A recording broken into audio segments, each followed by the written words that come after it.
Hey everyone, I'm Stephen Gage, and today we're diving into the details of how to underwrite a real estate property. I've gone ahead and found a random apartment complex on Crexi that we'll be using as our example. By the end of this video, you'll know exactly how to evaluate a property's value and potential profit, and it will be so easy you could even train your dog to do it. Let's get started. Let's talk about the property and its details. The property is a 42-unit building built in 1973, so it's kind of old, and it features 34 one-bedroom units and 8 two-bedroom units. Only 3 units have been significantly updated, and 20 units have stainless steel appliances. So if I were to purchase this property, it would probably need some significant renovations. But for simplicity's sake, we're going to start with the math as if we're going to just take it as is. The asking price for this property is $7.75 million. So we're going to determine if this is something that we want to take a look at. First, let's calculate the gross potential income. This is the total amount of rent that you could collect if every unit was rented out all the time. We have 34 one-bedroom units and 8 two-bedroom units. We're going to assume that the average rent for the one-bedroom unit is $1,200 a month, and for the two-bedroom units, it's $1,500. We're going to multiply 34 by 1,200, which totals out to be $40,800 per month. We're then going to multiply the 8 two-bedroom units by $1,500, which comes out to about $12,000 per month. So that brings us to a total potential monthly income of $52,800 and an annual potential gross income of $633,600 per year.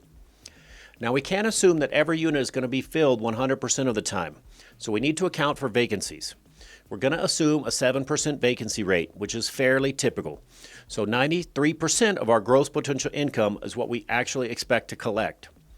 So now we're going to multiply our annual gross income by 93%, which comes out to $589,248.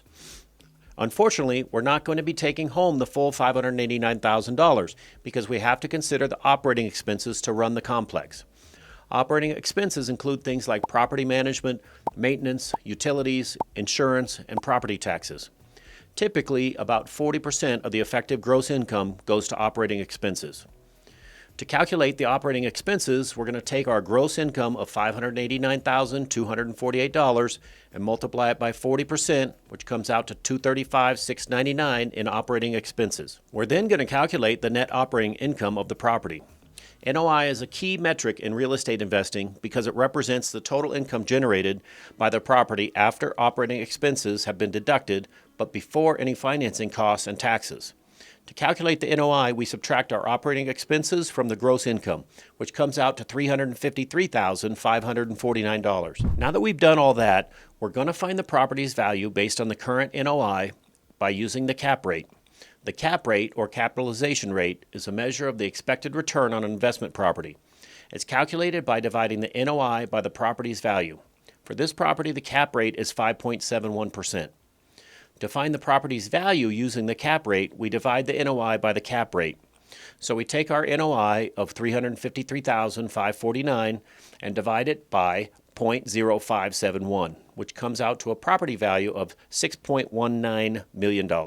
Because the asking price for the property is $7.75 million and our property value calculation comes out just shy of $6.2 million, I would not be buying this property, even if it required no repairs or upgrades.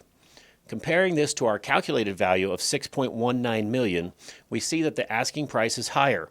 This indicates that the property is overpriced based on its current income and expenses. Real estate investing is also about future potential, so we're going to go a bit further out in our math to determine the potential future value for this property. The current NOI might not be impressive, but what about the pro forma NOI? Pro forma NOI is the projected NOI after making improvements and adjustments to the property, like renovating units and increasing rents. With some renovations and rent adjustments, the pro forma NOI is projected to be $558,113.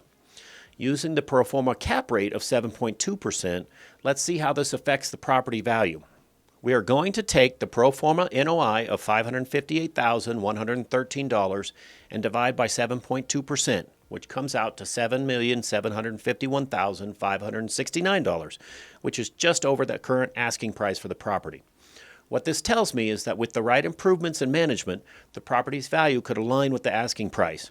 However, initial investment would be needed to make those repairs and upgrades, So in reality, I don't find it something that I would like to target.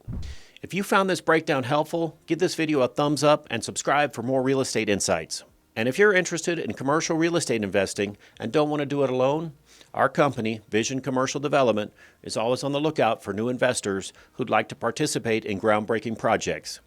If you want to start working with the team today, head over to visioncommercialdevelopment.com and let's chat about new and fun investment opportunities that we could potentially work on together.